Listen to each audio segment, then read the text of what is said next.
Welcome everyone to Coaching in Session. My name is Michael Rearden and I will be your mindset coach today. And today we're going to be talking about my most recent blog, 5 Powerful Brain Hacks That We Must Know. I go into depth today on this blog and it was by an accident. Now, did the brain hacks work for me? I guess so, because I wrote about 6 pages on a Google Doc. Whenever I have an idea, and it's a good idea, I'm like, oh, that would be great to write some brain hacks, because it comes to me. It's like, oh yeah, people need to know about these brain hacks, but it's difficult to make it where it's just so simple. It's like, oh, these are the 5 brain hacks. These are the secret tips that you have to follow. And then all of a sudden you're on the right track. There's a lot of guidance that needs to happen. Coaching is not something that is just done for you. And it's like, okay, just read this and you're going to be A-okay. There's going to be a lot of trial and error. There's going to be a lot of manipulation that has to happen on your end, to pivoting, to just understanding if, something works for you or doesn't work for you. Scheduling, time, money, all of those can be factors for if these 5 brain hacks will be beneficial for you. Now, I will say everyone can benefit from more than one of these brain hacks. So people are going to be operating in the realm of 2 to 3, definitely. And if you can reach all 5, then that's going to be even great. But just to get these brain hacks down, you're going to begin to change your whole life. So let's get into that blog right now, and then we can break down what I wrote. All right, if you're new to the channel, make sure to like, comment, and subscribe, and share the video and or audio to help build a community of like-minded individuals who want to take their life to a new level. And today, that's what we're going to be doing. We're going to be bringing you to a new level, a level that you have never reached before. You're going to be wondering, well, Michael, how am I going to reach this level? Well, these brain hacks are powerful. It's not just in the title, right? 5 powerful brain hacks to enhance your quality of life. It is there. When I was writing this blog, it was something that I had in my mind for about a week and a half, almost 2 weeks, because it was easy to come up with the brain hacks. It was more challenging to come up with the explanations that was going to be palatable to the brain, because we need examples more than just, okay, this is the brain hack. How do I do it? Here in Coaching in Session, here at Reven Concepts, let alone Coaching in Session, we make it so it's as easy and as micro organized as possible. That's what I do in coaching. I don't just say, well, if you want to be wealthy, you need to create passive income. Okay, thank you, Michael, for telling me that secret. Well, what is passive income? Now you got to do all this research. What is passive income? Then you have to figure out how to make passive income. And then you have to figure out how to fund your passive income. And it's just like, we should have started from ground zero, right? We should have just said, well, in order to create passive income, we have to do the building blocks to passive income. This is the first building block, and we build from there. Once you have that building block, we do number 2, number 3, and then passive income will follow. The same thing is true for these 5 powerful brain hacks. And the 5 powerful brain hacks are going to be as followed. Number 1, meditation and mindfulness. Number 2, exercise. Number 3, sleep. Number 4, eating quality foods. And number 5, brain training and mindset training. Can there be more than these 5 brain hacks? Of course. Yes, there can be more than these 5 brain hacks that I have laid out so wonderfully for you. But you want to figure out, well, which ones resonate with you, which ones don't. Because you might find that, you don't really want to exercise that much. Yeah, you might be really into brain training and mindset training. So at least you have some focus there.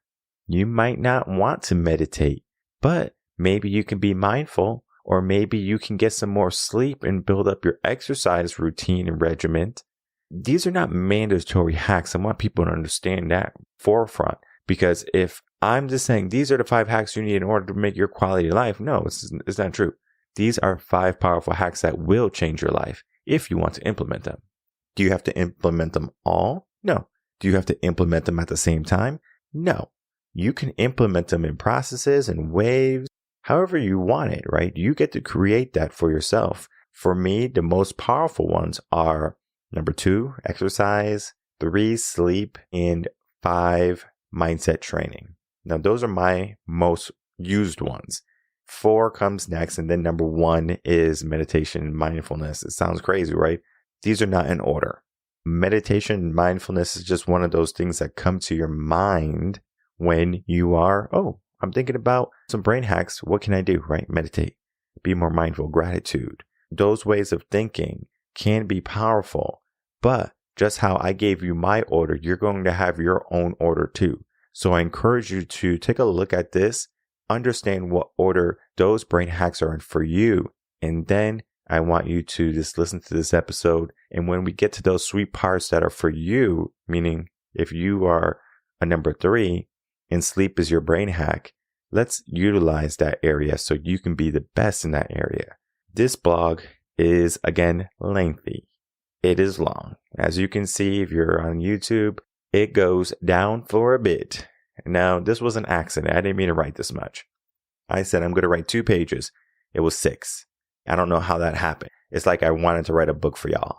Now, I am a writer. I have the first book coming out. Again, this brain hack, like 5 powerful brain hacks, is like a blog, and it's supposed to be quick. And, you read it and you're like, yeah, right, I got these 5 hacks. It's like now you read this and now you're able to write a thesis paper. I'm excited for you to read this blog because it has so much good content that we're not going to talk about today. I will be breaking down the 5 areas for you, but I encourage you to read this blog so you can check out the examples, so you can check out the difference in mindset and just the structure of these different areas and the different hacks and how you can utilize them in your life today. So as I said, the 5 brain hacks are going to be number 1, meditation, mindfulness, 2, exercise, 3, sleep, 4, eating quality foods, and 5, brain training and mindset training. These are in no order. We will be talking about them in order. Number 1, meditation and mindfulness. This is going to be one of those things where if someone has ever said that you need to be in control of your mind, they say to do some meditation. They say, all right, sit down on a cushion or sit down and be quiet or sit down in the forest and just be still and be one with your thoughts. The issue is that we live in such a busy world and such a chaotic world where not many people can quiet their minds very easily. I talk about a story in the blog where I'm saying, like I have a friend and we're doing meditation and then, she's just having a hard time meditating. And I mean, even when I started meditating, it was not an easy task. It was something that I had to get used to. It was something that I had to acclimate toward. Yes, today I can meditate. Yes, today I can be mindful. It helps me. But for me, it's not so much of being still anymore. It's about creating a purpose. Now, you can create a purpose in your meditation. You can create a purpose within your mindfulness area or realm. When it comes to that, it's learning about yourself. And I know myself pretty decently. But for most people, they don't do the introspection that they should be doing. Most people want to ignore the problems. Most people want to put a Band-Aid over the issue. Most people don't want to look in the mirror and tell themselves the truth. If you're overweight, you say you're overweight. If you're unhappy, you say you're unhappy. If you're not successful, you're not successful. And this is not an attack on you. I want people to understand this is not an attack on you. This is just for you to understand how much you need to grow into the person that you know you can be. And it's astonishing how many people run from it. And it's bewildering why people would hide from their potential. Yet they do it every single day. Yet they chalk it up to circumstance or they chalk it up to an excuse. But when you meditate and you become mindful of your situation, there's no hiding from it. And that's why people sometimes don't want to do meditation. And that's why sometimes people don't want to be mindful, because they don't want to pay attention to their situation. They don't want to see their hardship and they don't want to see what they're not doing. Because when I get a client and they come to me for the first time, most of the time, I would say 90% of the clients I work with, I write out a 24-hour schedule for them. And I say, listen, we're going to write out your 24 hours and you're going to tell me what you do. So you might go to work, you might come home and watch TV or play video games, or you might go to sleep early or sleep late. You might be on your phone doing whatever, right? All of your day might be comprised of things that don't matter. So that means your time on the phone, your time on the sofa, unless spending time with family, doesn't matter. So we have wasted time in our day because everyone has 24 hours in our day. What separates the people who are wildly successful? Time. How do they utilize their time? We have to build routines, build structures, build systems, and then have accountability. When you meditate, when you become mindful, you start to pay attention to what you do. So this area is powerful right? This brain hack is powerful because it's going to say, hey, you need to be accountable. Hey, you need to be doing this instead of doing whatever you're doing. For some people, they're going to have a hard time in this realm. This is where, again, getting someone who's going to help you through that process. I didn't go through yoga and meditation by myself. I had a yoga teacher. I had a yoga instructor.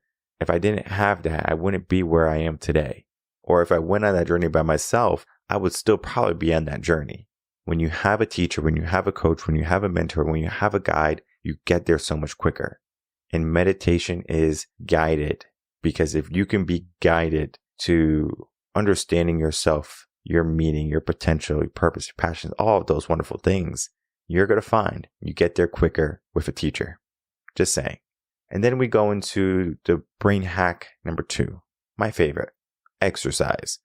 Exercise does so many wonderful things. Builds confidence, builds endurance and energy. It gives you discipline. I mean, we can go all day on what exercise does, but exercise is the one thing or the first thing that people sacrifice. Oh, I don't have time to go to the gym. I don't have time to work out. I don't have time to do this. I'm working all day. I have 2 jobs. Okay, but you have time to go on your phone and watch a YouTube short. You have time to go on TikTok. You have time to, laugh at funny memes or go on social media and tweet about something. But yet you don't have time to be in a better body. You don't have time to exercise, huh? Because at the end of the day, we all have time. It's just that, do we make priority? Do we make health and wellness a priority? The majority of people don't make health and wellness the priority, and for good reason, right? Because there's nothing wrong with them yet. However, the moment they get a doctor's note, now it's a priority. But then, even then, there's going to be some people who have problems in their life. High blood pressure, diabetes, maybe an illness, bad joints, osteoporosis, whatever. Guess what they're going to do? Nothing. It's too late. Poor me. It already happened. So they get into this mindset that they are the victims, or they get into this mindset that they are unable to change their circumstance. That's a limiting belief there. And that's what we do. We turn those around. Yes, you might have gained something that's a negative aspect to health and wellness, but it doesn't mean it can't be controlled. It doesn't mean that we can't conquer it. For the people who get sick and they beat and they recover from those illnesses, those people have wonderful mindsets because they understand, like, I have to get better. I will get better. And the body knows. The body knows what to do. And especially if you help it with treatment, it's going to be even better. But we have a problem. We think that there could be a quick fix for everything. Oh, I gained a bunch of weight. Let me go get a bypass or whatever. Let me go get all the fat sucked out of me, or, whatever it be. Let me go get some staples in my stomach. It might be a quick fix. It might be a healthy option, right? I'm not saying that those options are bad, but we also have a good and better option. And that better option is going to be you taking action. You getting your booty in gear and you getting into that gym and you getting sweaty. It's not pretty in the beginning. You're sore. You're uncomfortable. You might even be a little bit self-conscious because you're in the gym and people might be looking at you. Well, guess what? No one cares. If you're in the gym, they respect you for being in the gym. For example, today was leg day for me. Now, I'm in the gym. Everything was going good. There was a girl I'd never seen in the gym before. She drops some weight. And I'm just kind of looking in her direction. And she's like, oh my God, I can't believe I dropped this weight. No one really looked. No one really cared. I just went out on my workout. I'm not going to be like, oh, she dropped the weight and things like that. Oh, boo-hoo. Let me go tell her, shame her. No, it wasn't that. Accidents happen.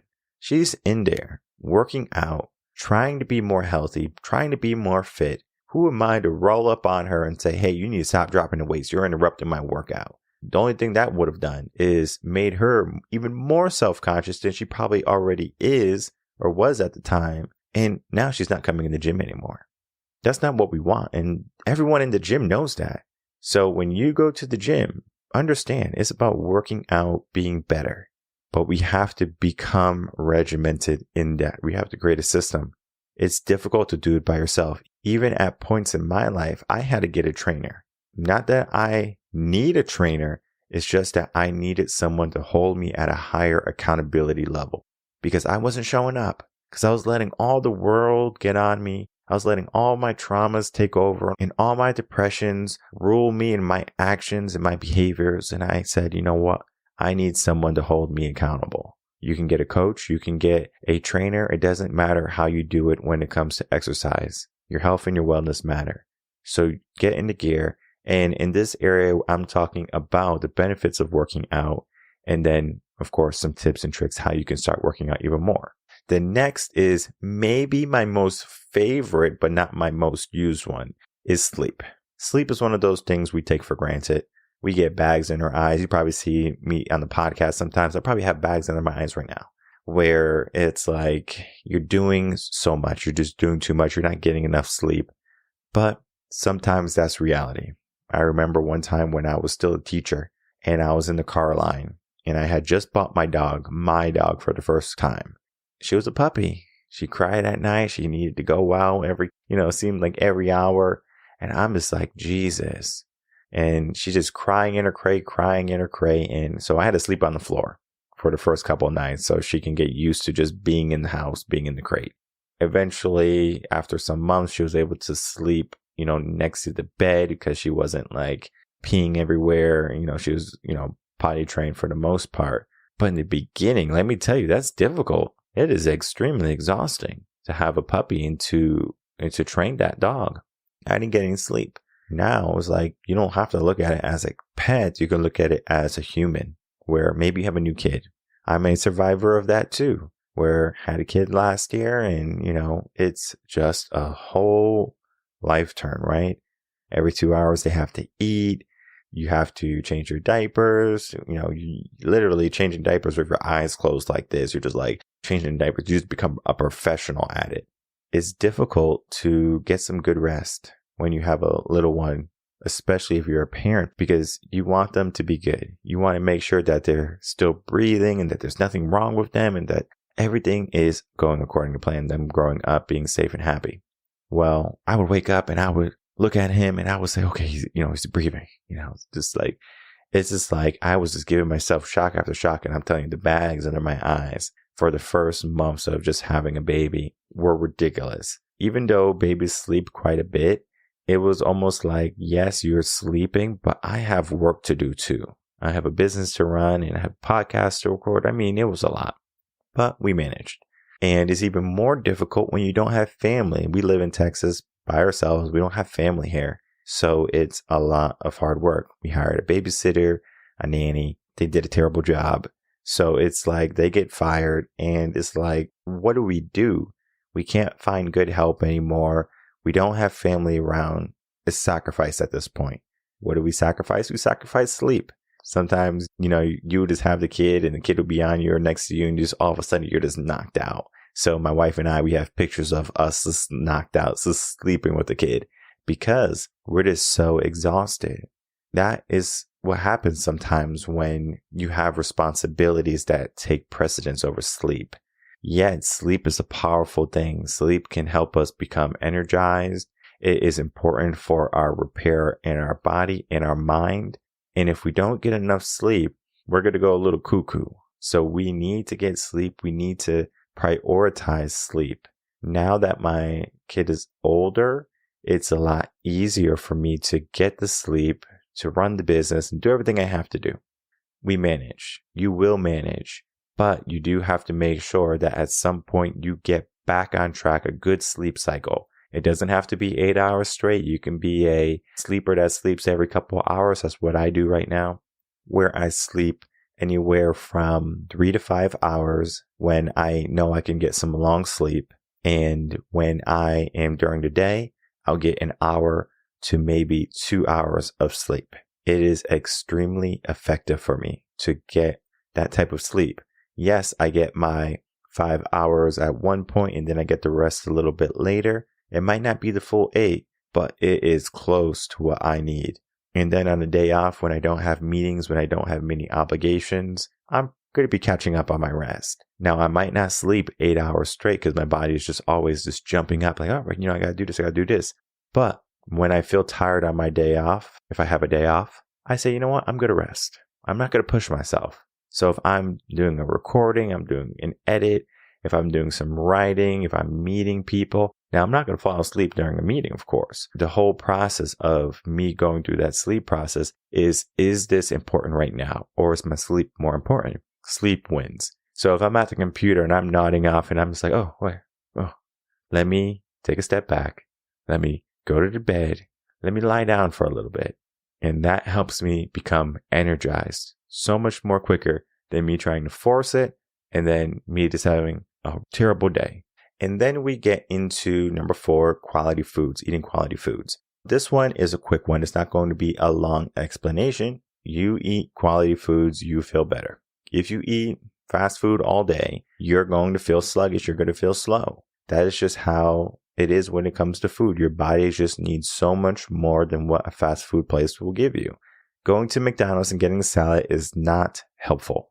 They use iceberg lettuce, right? It doesn't have much, if any, nutritional value to you. Yes, it's a filler. It'll fill you up, but there's not much there for your body to use and utilize so it can get the nutrients it needs. So you have to fill your body with everything you need, right? So if you eat fish or meat or eggs, dairy, grains, there's so many different things your body needs. But then you also have to know, does your body like it? Because eating quality foods is wonderful, but if you're eating the wrong foods, your body might actually be becoming inflamed. And there's a great book called The Inflammation Spectrum. You don't even have to buy the book. Just kind of read the title and then kind of read what it says. Basically, what the book is saying is that there's certain foods that cause inflammation in people because people are intolerant to foods or they have allergies to food, even though they might not know it, even though they can eat it and there's no problems. Certain foods are going to be better suited for certain people. For example, me and rice, we're not friends anymore. Growing up, I would have rice all the time, but today, if I have rice, it's like, boom, gain all this weight. So rice and me don't get along, but I love it. Can I have it? Yes, in small amounts. It was something I figured out for myself. In the book, The Inflammation Spectrum, they are talking about how to figure out what foods are good for you and what foods are causing problems for you. So they'll say, all right, this week we're going to get rid of all the nuts, all the dairies, all the grains, et cetera, and they'll give you only a certain amount of foods you're supposed to be eating.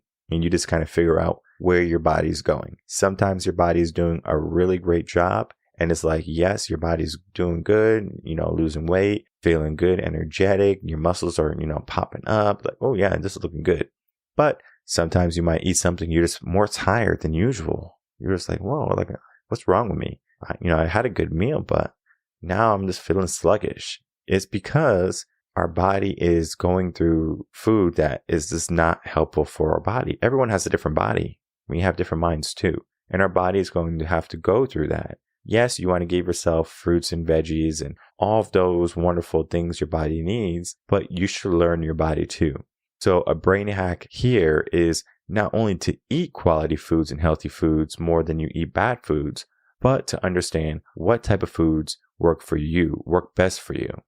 And then our last brain hack is number 5, brain training and mindfulness or mindset training. When it comes to brain training, you're going to think about, oh, I can do puzzles, oh, I can do math, oh, I can do Sudokus and stuff like that. Those types of games are very helpful to brain training. However, brain training is more than just education and learning. There are going to be things that can fortify our brain more than a book, more than a puzzle. Things like martial arts, for example. Martial arts are going to be a great sport or a great way for you to hit 2 birds, 1 stone. You get exercise and you also get some brain training because you do have to be fortified mentally in order to do martial arts. Because if you see an obstacle like one of those wood things you have to break, you might be like, I don't want to break this wood. It's going to hurt my hand or something like that. That's the limit in our mind. We go through it, of course, because of brain training. And when we do that, we fortify our mind and we also fortify our body. Another way to do this is by taking cold showers or an ice bath. They are extremely helpful at reducing stress and helping your brain become more potent, more powerful. It was something that I didn't realize I had growing up. growing up, we didn't have a furnace. We had to go on the stove to warm up water, and we'll bring it upstairs and put it in the bath, and we'll mix it with the cold water. And eventually, once we had this much water, we can take a bath. But it wasn't easy to do it that way. Very dangerous too, but we did it. That was how we had to live life. Though it was not easy to take cold showers, we got used to it. So I would go in the shower and I would start jumping around, some music came on and I'm having a party. Yeah, the only reason I was doing it is because my body's just like, oh my God, this is crazy. We didn't see it as, oh my goodness, this is painful. It was like, this is fun. My body was like, this is fun. And now if I do it, I'm like, oh my goodness, this is pretty cold. Now I do it because I understand the benefit of it. If I'm doing it because I know the benefit of it, my mindset is automatically like, all right, endure it, go through it, push through it. All right, there's something you're going to get out of it. But if I'm in the shower and I'm just trying to take a shower real quick and the water hits me, ooh, cold water, right? I'm not thinking, right? I have to be in the right mindset to go on that cold water, not just, right, the water hit me, oh, I'm not going to feel it. So our brain is so powerful. Our body knows how to react and it adapts to it. And early on when we had our kid, my wife would bathe the kid with, warm water and, what you're supposed to do, right? With a baby, right? Babies are delicate in my head. Like, you have to take care of a baby. But then my wife's over here splashing cold water on him. And I'm thinking in my head, I'm going to say something. But then something amazing happened. I said, you know what? Let me not say anything, because we have a rule where we raise the kid according to how we want to raise the kid. Because I might have a way of raising the kid and she might not be for it, and vice versa. So if I want him to have a strong mindset, I might say, get up. I'm not helping you up. But she might be like, oh, he needs help. So it's just a different mindset. Neither is wrong. But again, she's a woman. I'm a male. We have different emotional avenues. Okay. She's going to be more emotional than me. Nothing wrong with that. We need that balance in a relationship when you raise a kid. If you don't have it, the kid is messed up. I'm sorry. The kid is going to have a lot more challenges later on. You might not know, but they have to have a variation in the sexes. They have to learn from a man. They have to learn from a woman. Okay. There's no emotional intelligence aspect here. We're not getting into that, but mindfulness of it, right? So she started splashing him with water. He started crying. I don't want to hear him cry, but bit my tongue. Something amazing happened. Probably after 3 weeks, he stopped crying. He's like, I'm not going to cry. Yeah, it's cold water, whatever. He fortified himself. He's a baby. Why don't we do that as adults? Today, this boy is tougher as iron. He's 1. You knock him over, nothing. He's over here beating up people bigger than him, and he knows he can. His mindset is powerful already. Maybe it's a mix of how she's raising him and how I'm raising him, but he has the potential to be something. I'm not going to force him to be anything he doesn't want to be. From what I've seen, he has what it takes to go above and beyond what most of the kids of the world today are going to be able to accomplish. This is not because he's my son and I'm just talking about him, at the same time, I'm going to call him out on his BS too. But he's showing up right now. He's only 1. What we are doing, how we are presenting him to the world, or what we're influencing him, or what we are teaching him and having him experience, is all about controlling the brain. And these 5 powerful brain hacks, meditation and mindfulness, exercise, sleep, eating quality foods, and brain training and mindset training, are going to be a critical factor in helping anyone of any age understand how powerful they can be and how they can change the quality of their life. So when it comes to these brain hacks, I want you to understand that, again, you can make them any way you want. I talk about so many more examples in the blog. As you can see, the blog is a long one. It's not going to be a quick read. It's going to be a longer read. Even this podcast episode is a longer episode because it's difficult to talk about these, explain these, and then give you a perspective of how you can incorporate them into your life. You might have heard something today like, oh, I never thought about that, or, oh, that would be a great thing to implement. That's a good thing. But the issue is not going to be whether you implement it or not. It's whether you keep implementing it. So you might meditate today, like, oh, look, I meditated today. Cool, right? I'm a yogi. No, you're not. You're right. You meditated once. Yes, you ate a salad last night, but you're eating a pizza today. Yes, you went to the gym last year, but what about this year? We have to look at it in the long term too.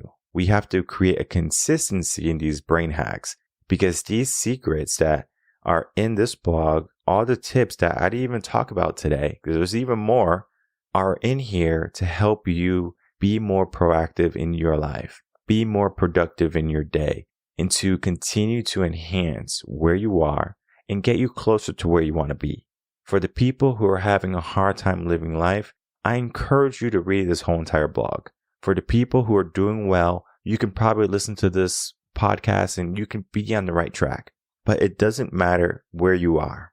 Anyone can benefit from these 5 hacks. And then understanding which ones you prefer, which ones you gravitate toward, and which ones you implement best in your life. Because these brain hacks will enhance the quality of your life. They will put you in a better mindset, and they will give you the success and the fuel to reach the goals in your most desired self. My name is Michael Rearden. I'm a mindset coach. If you have any questions, you can email me coachinginsession@gmail.com, and I will see everyone on the next episode of Coaching in Session. Until then, everyone take care.